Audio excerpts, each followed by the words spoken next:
기도하겠습니다. 하나님 아버지, 이 시간에 생명의 말씀을 듣는 시간입니다. 하나님의 성령께서 우리 가운데 임재하여 주옵소서.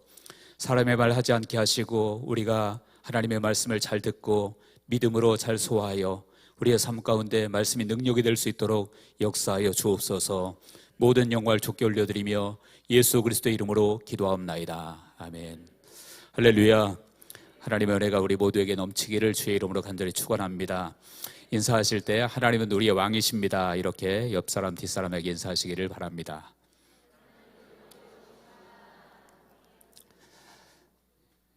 말씀을 전하기 전에 먼저 꼭 한 가지 드리고 싶은 말씀이 있습니다. 여러분들이 뉴스를 통해서 다 들으셨겠지만 어제 이태원에서 대형 참사가 또 일어났습니다. 수없이 많은 사람들이 또 죽어서 세월호 이후에 가장 큰 참사가 아니었나 싶은 정도로 큰 대형 사고가 일어났는데, 그 사고가 일어났기 때문이기도 하지만 그것이 아니라고 할지라도 전에부터 제가 꼭 한 번은 말씀드리고 싶었던 것입니다. 여러분, 그 사고가 일어난 이유가 다 아시죠? 할로윈데이라고 들어보셨죠? 그 할로윈데이에 축제라고 사람들이 모여서 먹고 마시고 축제를 벌이다가 앞에서 한 곳이 넘어지니까, 너무 사람들이 많이 몰려있을 때 넘어지니까 우르르 도미노처럼 넘어져서 압사당하고 이런 대형 사고가 일어났는데, 그 할로윈데이가 뭔지 여러분들 아시죠? 그것이 무엇이냐면 쉽게 말하면 귀신의 축제일입니다.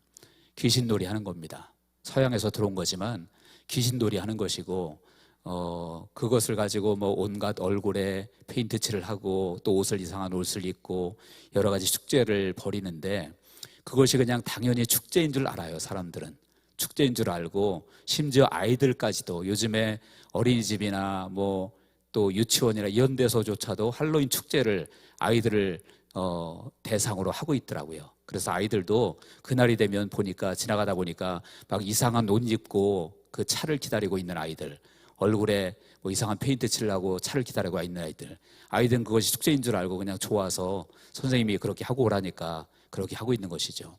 네, 여러분들 절대로 그날은 귀신이 축제일인 줄로 믿으시기 바랍니다. 그래서 거기에 우리가 같이 따라가면 안 돼요. 절대 따라가면 안 됩니다. 그래서 혹시 여러분 중에 어린 자녀를 두신 분들이 계셔서 어린이집이나 또는 뭐 유치원이나 이런 데 보낼 자녀가 있다면 원해서 어린이집에서 할로윈데이니까 이렇게 복장을 해서 보내주십시오, 그렇게 요청이 오면 그날은 보내지 마시기 바랍니다. 아이를 아예 보내지 말고 그냥 집에서 기도하고 예배하고 그러는 것이 훨씬 더 좋습니다. 그래서 정말 마귀가 날뛰는, 귀신들이 날뛰는 날인데 거기에 우리가 동조해서 같이 그냥 아무것도 아니다, 이건 축제일 뿐이다, 이렇게 하고 넘어갈 수는 절대 없는 것입니다. 그래서 정말 오직 하나님만 섬기고 하나님만 예배하는 우리 모두가 되어지기를 주의 이름으로 부탁을 드립니다. 이제 오늘 말씀을 나누도록 하겠습니다. 지존자로 거처를 삼는 자, 지존자로 거처를 삼는 자, 이런 제목인데요. 지존자가 누구입니까? 지존 그러면 옛날에 임금, 왕을 지존이라고 했죠. 그래서 지존자라고 하는 것은 우리에게 있어서는 지존자는 한 분이십니다. 그분이 누구십니까? 바로 우리 하나님이 지존자인 줄로 믿으시기 바랍니다. 그래서 그분 안에 거처를 삼는 자, 이런 말씀의 제목으로 함께 은혜를 나누고자 합니다. 여러분, 인간이 가지는 가장 기본적인 욕구 중에 하나가 무엇이냐면 안정감을 추구한다는 것입니다. 안정감. 그래서 삶이 안정감이 있는 삶을 사는 것을 우리 모든 인간들은 추구한다는 거예요. 정신적으로, 환경적으로, 또 육신적으로. 그래서 안정감을 가지기 위해서 인간들은 할 수 있는 모든 노력을 다합니다. 그래서 우리가 좋은 직장을 들어가려고 노력하고, 좋은 대학을 가려고 노력하고, 돈을 많이 벌려고 노력하고, 결혼도 잘하려고 노력하고, 좋은 집에서 좋은 차를 타고, 이렇게 노력하는 모든 것들이 무엇입니까? 바로 우리의 삶이 좀 안정적으로 살기 위해서 그렇게 모든 노력을 다하는 것이거든요. 특별히 삶의 위기 상황이 되어지면 우리 인간의 본성이 작동을 해서 더욱더 안정감이 있는 곳을 찾게 되어집니다. 짐승들도 마찬가지잖아요. 위기가 되어지면 구석으로 숨어듭니다. 왜 그렇습니까? 그곳이 좀 안전하다고 느끼기 때문에 그렇습니다. 그래서 우리 인간도 똑같이 위기 상황이 되어지면 좀 더 안전한 곳이 어디인가, 좀 더 안정감이 있는 곳이 어디인가, 그곳을 찾아 헤매게 된다라고 하는 것입니다. 그렇다면 여러분, 우리에게 진정으로 안전하고 안정감이 있는 곳은 과연 어디일까요? 바로 오늘 말씀의 제목처럼 지존자 하나님 안에 그 답이 있는 것을 믿으시기를 바랍니다. 본문 9절에 보니까 그렇게 말씀합니다. 그가 말하기를 여호와는 나의 피난처시라 하고 지존자를 너의 거처로 삼았으므로 화가 내게 미치지 못하며 재앙이 내 장막에 가까이 오지 못하리니 라고 말씀하고 있습니다.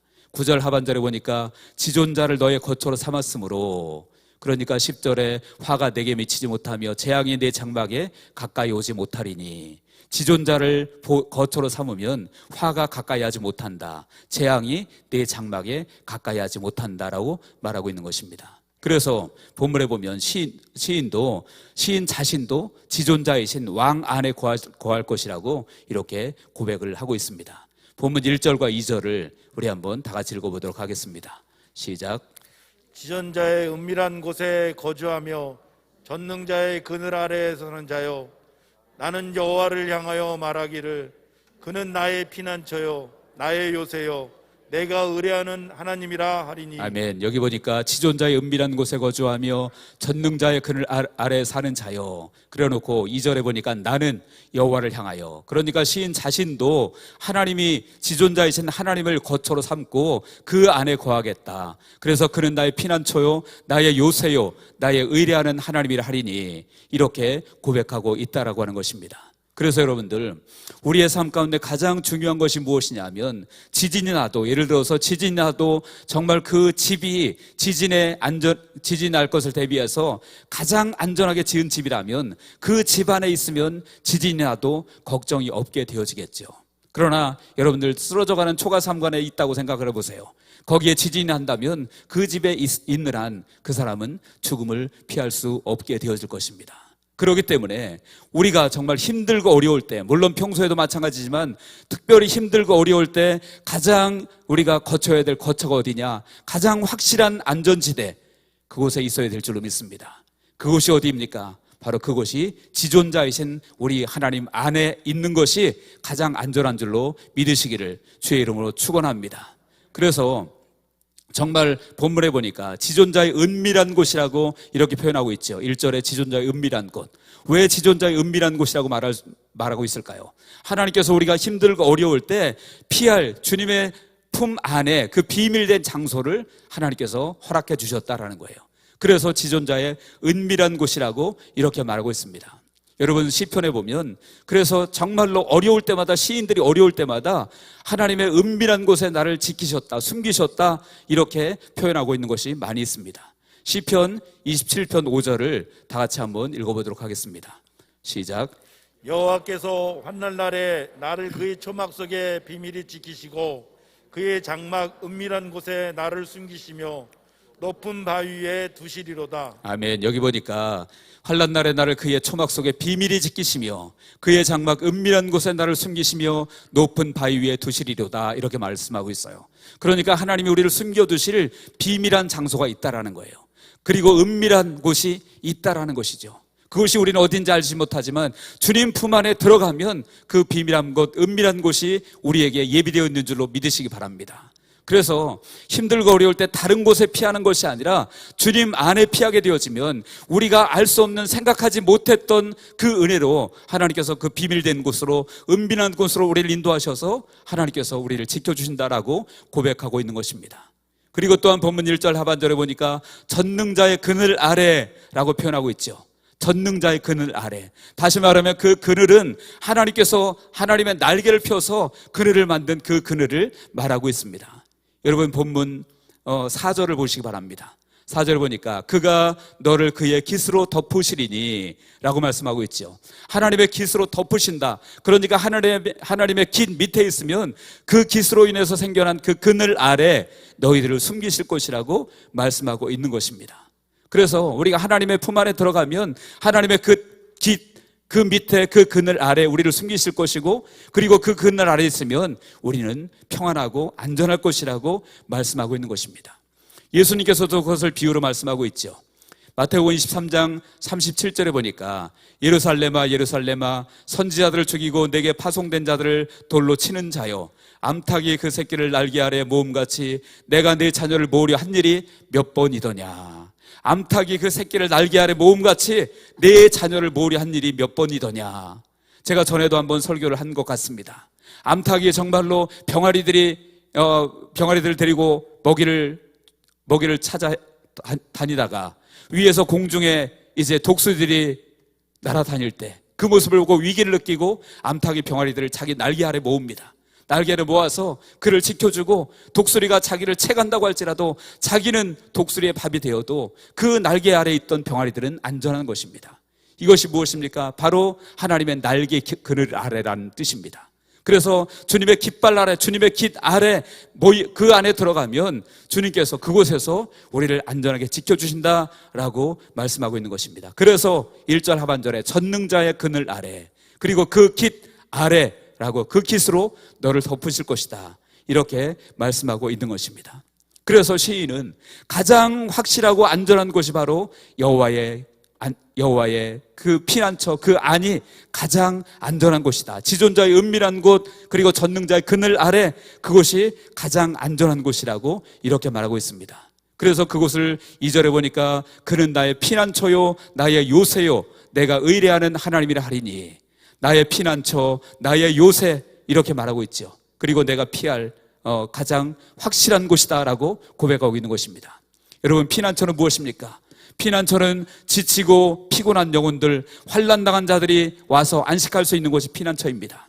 요새는 무엇입니까? 요새는 적의 공격으로부터 가장 안전하게 지켜주는 그러한 자연 지형을 요새라고 말합니다. 그런데 누가 그렇다고요? 하나님이 우리의 피난처가 되어주시고 하나님이 우리의 요새라고 말씀하고 있는 것입니다. 가장 완전하고 가장 확실한 피난처요, 가장 확실한 요새가 우리 하나님인 줄로 믿으시기 바랍니다. 시편 46편 1절에 하나님은 우리의 피난처시요 힘이시니 환난 중에 만날 큰 도움이시라 라고 말하고 있습니다. 환난 중에 만날 큰 도움 누굽니까? 하나님이라고, 지존자라고 말씀하고 있는 것입니다. 그래서 우리의 삶 가운데 좋은 집도 물론 있으면 좋겠고, 좋은 차도 있으면 좋겠고, 좋은 직장, 여러 가지가 좋은 것들이 많이 있었으면 좋겠죠. 그러나 그런 모든 것들이 정말로 위기가 되어지면 우리를 안전하게 지켜줄 수가 있을까요? 여러분, 그런 모든 것들 사실은 일시적으로는 우리를 보호할지 몰라도 우리를 근본적으로 보호할 수 없음을 믿으시기 바랍니다. 우리에게 있어서 가장 확실한 보호자, 안전지대는 하나님이심을 믿으시기를 주의 이름으로 축원합니다. 그렇다면 본문에서 구체적으로 우리의 안전지대이신, 우리의 피난처이신 주님께서 어떻게 우리를 보호하십니까? 보호하심의 내용이 무엇입니까? 본문을 통해서 몇 가지를 살펴보려고 합니다. 첫 번째는 3절 상반절을 보니까 이는 그가 너를 새 사냥꾼의 올무에서와 심한 전염병에서 건지실 것이미로다. 여기 보니까 새 사냥꾼의 올무에서 우리를 건지신다라고 말합니다. 새 사냥꾼에서 올무에서 건지시는 것이 무엇입니까? 새 사냥꾼, 다시 말하면 새를 잡으려고 올무를 사냥꾼이 놓은 거죠. 계획적으로 음모를 꾸미고 위협하고, 그래서 새를 잡는 그런 사냥꾼을 말합니다. 그래서 우리는 그 앞에 새처럼 위기를 만날 수밖에 없고, 그리고 우리의 힘으로는 벗어날 수가 없는 그런 위협, 이런 것들을 새 사냥꾼의 올무라고 말할 수가 있는 것입니다. 여러분, 그런데 그 새 사냥꾼의 올무에서 누가 우리를 건져주신다고 하십니까? 누가 우리를 보호하신다고 하십니까? 하나님께서 보호하신다고 말씀하고 있는 거예요. 새 사냥꾼의 올무에서 너희를 보호하신다라고 말씀합니다. 실제로 성경에 보면 그런 일들이 너무나도 많이 있습니다. 에스더서에 보면 하만이라고 하는 사람이 그 모르드게와 이스라엘 백성들 전체를 몰살시키려고 음모를 꾸몄지만, 그래서 이스라엘 백성들이 결국은 전체가 몰살당할 수밖에 없는 그런 위기에 처했었지만 하나님은 그들을 건져주셨고 오히려 모르드게를 높여주셨고, 이스라엘 백성들이, 유다 백성들이 다른 백성들에게 두려움의 대상이 되도록 하나님께서 그렇게 만드셨다라는 거예요. 다니엘도 마찬가지입니다. 여러분, 다니엘이 하루에 3번씩 모여서 하루에 3번씩 그가 기도했었죠. 그런데 그것을 다니엘을 모함하려고 하는 사람이 왕 외에 누구든지 다른 사람에게 기도하면 그 사람은 사자굴에 던져 놓아야 됩니다. 왕에게 모함하는 사람들이 그렇게 얘기했을 때 왕이 좋은 소리인 줄 알고, 그래 그러면 나 외에 누구에게든 기도하는 사람이 있다면 그 사람은 사자굴에 던져 넣는다. 그래서 왕의 조서를 꾸미고 거기에 어인을 꽝 찍습니다. 누구도 변개할 수 없는 것입니다. 결국 그 사실을 다니엘도 들었지만, 그러나 다니엘은 기도하는 것을 멈출 수 없어서 전에 하던 대로 그대로 하루에 3번씩 기도했다라고 말합니다. 그러자 그를 모함했던 사람들이 찬스를 놓치지 않고 그 사람들을, 다니엘을 고소해서 마침내 다니엘이 어떻게 됩니까? 사자굴에 던져지게 되어졌던 것입니다. 그런데 여러분들, 하나님이 그냥 두셨나요? 하나님은 사자 입을 봉하셔서 다니엘을 지키셨고요. 그리고 그 왕이 그 이튿날 와서 보니까 다니엘이 전혀 상하지 않고 살아있는 모습을 보고 다니엘을 건져내었고, 오히려 다니엘을 모함했던 그 사람들을 그 사자굴에 던져 넣었던 것입니다. 여러분, 이처럼 새 사냥꾼의 올무에서 우리가 주님의 피난처 안에 거한다면 하나님은 새 사냥꾼의 올무에서 우리를 건져주시는 하나님이심을 믿으시기를 주의 이름으로 축원합니다. 심지어는 예수님조차도 태어날 때 죽이려고 했잖아요. 많은 사람들이 죽이려고 했었고, 그 아이들을 다 죽이려고 했을 때, 헤로드 왕이 죽이려고 했을 때 하나님은 예수님을 애굽에 피난하게 하시고 그를 보호해 주시고, 그 헤로드 왕이 죽고 난 다음에 예수님을 다시 한번 베들레헴으로, 예루살렘 땅으로 돌아오도록 그렇게 하셨다라는 거예요. 이처럼 여러분, 하나님은 새 사냥꾼에서 우리를 새 사냥꾼의 올무에서 우리를 건져주시는 하나님이심을 믿으시길 바랍니다. 누구에게요? 바로 여호와를 피난처로 삼고 지존자를 거처로 삼는 자에게 그렇게 하신다라는 거예요. 그러므로 저와 여러분들, 지존자이신 우리 하나님을 거처로 삼고 주님의 보호하심을 받는, 새 사냥꾼에서 올무에서 보호하심을 받는 저와 여러분들 다 되어지기를 주의 이름으로 축원드립니다. 시편 124편 7절과 8절을 다 같이 한번 읽어보겠습니다. 시작. 우리의 영혼이 사냥꾼의 올무에서 벗어난 새같이 되었나니 올무가 끊어짐으로 우리가 벗어났도다. 우리의 도움은 천지를 지으신 여호와의 이름에 있도다. 아멘. 우리의 영혼이 사냥꾼의 올무에서 벗어난 새같이 되었다. 그래서 하나님이 보호하셨기 때문에 그렇게 되었다. 그래서 우리의 도움은 천지를 지으신 여호와의 이름에 있도다 라고 말하고 있는 것입니다. 또한 시편 31편 20절에도 주께서 그들을 주의 은밀한 곳에서 숨기사 사람의 꾀에서 벗어나게 하시고 비밀이 장막에 감추사 말다툼에서 면하게 하시리이다, 이렇게 말씀하고 있습니다. 그래서 주님은 우리를 정말로 새 사냥꾼의 올무, 다시 말하면 계획된 음모와 그러한 잘못된 위협에서 우리를 건져주실 것이라고 말씀하고 있는 것입니다. 어떤 자에게요? 지존자를 거처로 삼는 자에게 그렇게 하신다라고 말씀합니다. 이 은혜가 저와 여러분들에게 있기를 주의 이름으로 간절히 축원드립니다. 두 번째로 지존자를 거처로 삼는 자는 어떤 보호를 받게 되었을까요? 본문 5절과 6절에 보니까 밤의 위험과 낮의 위험에서도 보호를 받는다라고 말씀하고 있습니다. 본문 5절과 6절을 같이 한번 읽어보도록 하겠습니다. 시작. 너는 밤에 찾아오는 공포와 낮에 날아드는 화살과 어두울 때 퍼지는 전염병과 밝을 때 닥쳐오는 재앙을 두려워하지 아니하리로다. 아멘. 밤에 찾아오는 공포와 낮에 날아드는 화살과 어두울 때 퍼지는 전염병과 밝을 때 닥쳐오는 재앙을 두려워하지 않는다. 밤에 찾아오는 것은 무엇입니까? 몰래 자기도 모르게 찾아오는 그러한 공포와 위험을 말하죠. 낮에 날아드는 화살은 눈에 보이게 노골적으로 찾아오는 그런 위협을 말합니다. 그래서 6절에는 그것을 전염병과 재앙으로 이렇게 표현하고 있습니다. 그래서 전염병이라는 것은 밤에 찾아오는 화살처럼, 날아드는 전염병처럼 정말로 자기도 모르는 사이에 자기에게 돌아오는 것이 전염병이죠. 그리고 밝을 때 닥쳐오는 재앙, 눈에 띄게 오는 그러한 재앙들, 이런 것들에서 주께서 우리를 보호하신다. 어떤 자에게요? 지존자를 거처로 삼는 자에게 그렇게 보호하신다라고 말씀하고 있습니다. 그래서 여러분, 우리의 삶 가운데도 때때로 정말 나도 모르게 밤에 찾아오는 전염병처럼, 그것처럼 나도 모르게 내가 알지도 못하는 사이에 찾아오는 어려움과 고난이 있을 수 있습니다. 어떤 경우에는 눈에 보이게 찾아오는 재앙과 어려움이 있을 수도 있습니다. 그래서 그런 밤의 위험과 낮의 위험이 우리의 힘으로는 도저히 어찌할 수 없는 그런 상황이 되어질 때에도 우리가 지존자의 은밀한 곳에 거처하게 한다면, 그분을 우리의 거처로 삼는다고 한다면 그분이 우리를 보호해 주신다라고 말씀하고 있는 것입니다. 시편 121편 5절과 6절에 보니까 여호와는 너를 지키시는 이시라, 여호와께서 내 오른쪽에서 내 그늘이 되시나니 낮의 해가 너를 상하지 하지 아니하며 밤의 달도 너를 해치지 아니하리로다. 낮의 해가 그리고 밤의 달도 우리를 해치지 못한다라고 말씀하고 있습니다. 그래서 저와 여러분들 정말로 예수 그리스도 그리고 우리 하나님을 지존자로 삼고 그분 안에 거하시기를 주의 이름으로 축원합니다. 그럴 때 이처럼 밤의 위험도 낮의 위험도 주님께서 지켜주시고 보호하신다라고 말씀합니다. 어떻게 보호하십니까? 보호하심의 근거가 무엇입니까? 하나님의 전능하심으로 보호하십니다. 1절 하반절에 보니까 전능자의 그늘 아래라고 말씀하고 있고 7절과 8절에 보니까 그렇게 말씀하고 있죠. 1000명이 내 왼쪽에서 10,000명이 내 오른쪽에서 엎드러지나 이 재앙이 내게 가까이 하지 못하리로다. 1000명이 오고 10,000명이 와도 주님께서 보호해 주시면 가까이 하지 못한다. 그것이 바로 하나님의 능력인 줄로 믿으시기 바랍니다. 그래서 하나님의 능력으로 우리를 보호하신다라는 거예요. 또한 어떻게 보호하실까요?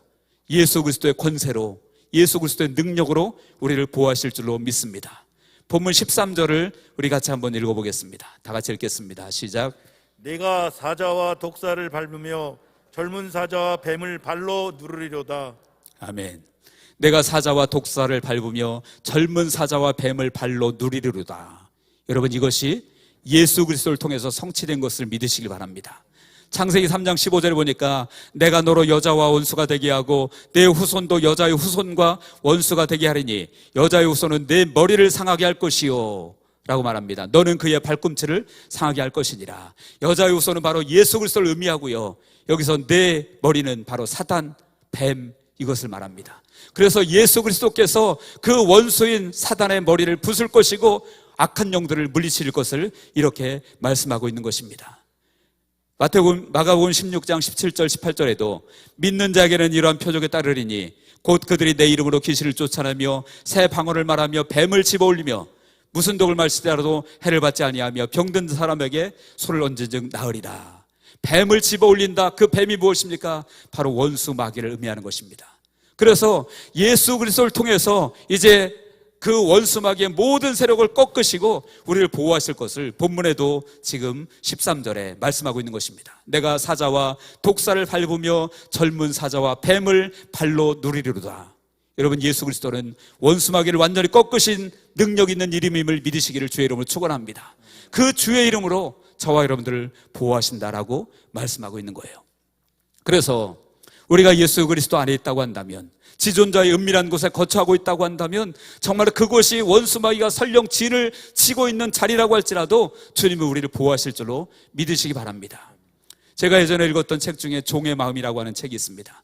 데이빗 케이프 목사님이 쓰신 책인데, 그분이 어느 날 하나님께서 말씀하셔서 이제 자기가 사역하던 목회지를 내려놓고 새로운 사역을 시작하셨습니다. 그 사역은 이제는 돌아다니면서 한 곳에 정착하는 것이 아니라 돌아다니면서 복음을 전하고 그리고 사람들에게 발을 씻겨주고 그들을 위해서 기도해줘라, 이런 사명을 하나님 주셔서 그 사역을 시작하셨습니다. 그래서 이제 여기저기 돌아다니면서 하나님 인도함 받으면서 다니면서 복음을 전하기 시작하는데 거처가 따로 없잖아요. 그러니까 거처가 없으니까 어느 교회에서 그를 맞이해주면 그곳에 가서 자고 또 그곳에서 먹을 것을 주면 먹고 그렇게 복음을 증거하면서 다니다가 또 그렇게 자기를 맞이해주는 교회가 없을 때는 그냥 산이나 뭐 들에 텐트를 치고 그렇게 노숙을 하는 그러한 사역을 시작했습니다. 그리고 어느 날 이제는 한 지역에 들어가서 그곳에서 사역을 하기 시작했는데 그 목사님을 맞이해주는 교회가 없는 거예요. 그 목사님에게 거처를 제공해주는 교회가 없었던 것입니다. 그래서 산 평지에다가 거기에다가 텐트를 치고 거기서 노숙을 하기 시작했습니다. 그리고 그 이튿날이 되면 또 그 지역에다가 나가서 복음을 전하고 그렇게 하고 그렇게 한 일주일간을 보냈다고 합니다. 그리고 일주일이 지난 다음에 이제 텐트를 걷어서 다른 곳으로 옮기려고 했는데 텐트를 걷고 보니까 그 자리가 어떤 자리였냐면 독사의 소굴이었던 거예요. 실제로. 그런데 그 독사의 속을 텐트를 걷고 보니까 독사들이 보인 거예요. 그런데 일주일 동안 거기에 머물러 있었는데도 불구하고 전혀 해를 끼치지 않고, 끼치지 않은 게 아니라 끼치지 못한 것이죠. 누가 보호하셨을까요? 하나님이 보호하신 줄로 믿으시기 바랍니다. 우리가 예수 이름으로 나아가면, 그리스도 안에 거하면, 지존자의 은밀한 것에 거하면 주님께서 예수 그리스도의 능력으로 우리를 보호하심을 믿으시기를 주의 이름으로 축원합니다. 또한 그분의 사랑으로 우리를 보호하신다라고 말씀합니다. 4절에 보니까 아까도 말씀드렸지만 그가 너를 그의 깃으로 덮으시리니, 암탉이 새끼 그 병아리들을 날개 아래 품어서 자기는 죽어도 새끼들은 보호받는 것처럼 주님께서 십자가로 우리를 위해서 죽으시고 당신은 희생당하시고 우리를 구원하신 줄로 믿으시기 바랍니다. 그래서 사랑으로 우리를 보호하시는 거예요. 그리고 또한 4절 하반절에 보면 방패와 손방패로 보호하신다라고 말씀하고 있죠. 방패와 손방패는 물론 같은 것일 수 있지만 방패는 큰 방패를 말합니다. 그리고 손방패는 자기 가까이서 자기를 보호하는 작은 방패를 말해요. 그래서 손방패를 들고 상대방과 싸울 때는 굉장히 위험한 것입니다. 그래서 결국은 손방패는 자신을 희생하고 그 주위를 보호하게 되는 것처럼 방패와 손방패로 보호하신다는 것은 주님께서 십자가의 보혈로 우리를 보호하시는 것을 상징적으로 보여주고 있는 것입니다. 사랑하는 성도 여러분, 그렇기 때문에 가장 중요한 보호자는 누구일까요? 우리 하나님, 우리 예수님인 줄로 믿으시기 바랍니다. 우리의 거쳐야 될 것은 가장 확실한 안전한 곳은 바로 지존자의 은밀한 곳, 주님의 거처 안에 있을 때 우리는 가장 확실한 안전을 보장받을 수 있음을 믿으시기를 주의 이름으로 축원합니다. 시편 23편 1절에 우리가 너무나도 잘 아는 것처럼 뭐라고 말합니까? 여호와는 나의 목자시니 내가 부족함이 없으리로다. 그가 나를 푸른 풀밭에 놓이시며 실만한 물가로 인도하시는도다. 그리스도 안에 있을 때, 주님 안에 있을 때 그분이 우리를 실만한 물가로, 푸른 풀밭으로 우리 인도하신다라고 말씀하고 있습니다. 그래서 그분 안에 거하라고 주님께서 말씀하고 있는 거예요. 마태복음 11장 28절에도 그랬죠. 수고하고 무거운 짐진 자들아 다 내게로 오라. 내가 너희를 쉬게 하리라 라고 말씀합니다. 여러분, 우리의 거처는 오직 주님 안에 있어야 될 줄로 믿으시기 바랍니다. 예수 그리스도 안에 우리가 거처할 때 완전한 보호와 완전한 안전을 하나님이 책임져 주시는 것입니다. 여러분 자녀들도 마찬가지입니다. 여러분들의 자녀를 보호하려고 많이 노력하시겠지만 여러분들의 자녀의 안전을 과연 누가 책임져 줄 수 있을까요? 여러분 자신이 책임져 줄 수 있을까요? 여러분, 우리는 사실은 노력은 하지만 우리 힘으로 책임져 줄 수 있는 것은 별로 없습니다. 하나님이 책임져 주셔야 될 줄로 믿으시기를 바랍니다. 어제 그 큰 사고도 그런 자녀들이 그런 일을 당하리라고 누가 감히 상상을 했겠습니까? 아무도 상상하지 못했을 거예요. 여러분, 우리의 보호자는 오직 하나님이심을 믿으시기를 주의 이름으로 축원합니다. 우리가 거쳐야 될 곳은 오직 지존자의 은밀한 곳, 그곳이 우리의 거처가 되어야 될 줄로 믿으시기를 바랍니다. 그래서 저와 여러분들 모두가 지존자이신 우리 왕이신 하나님을 거처로 삼고 그분 안에서 기쁨과 자유를 누릴 수 있는 우리 모두가 되시기를 주의 이름으로 간절히 축원합니다. 기도하겠습니다. 하나님 아버지, 감사합니다. 아버지, 우리가 정말로 믿는다고 말하면서도 얼마나 헛된 것들을 의지하고 그곳 안에서 안전을 누리려고 했는지 모릅니다. 하나님 기도합니다. 아버지, 부족한 종도 그리고 우리 모두도 우리 지존자이신 우리 하나님을, 우리 예수님을 거처로 삼고 그분 안에 거하여 그분의 보호하심을 받고 날마다 승리하도록 역사하여 주옵소서. 감사드리며 예수님의 이름으로 기도합나이다. 아멘.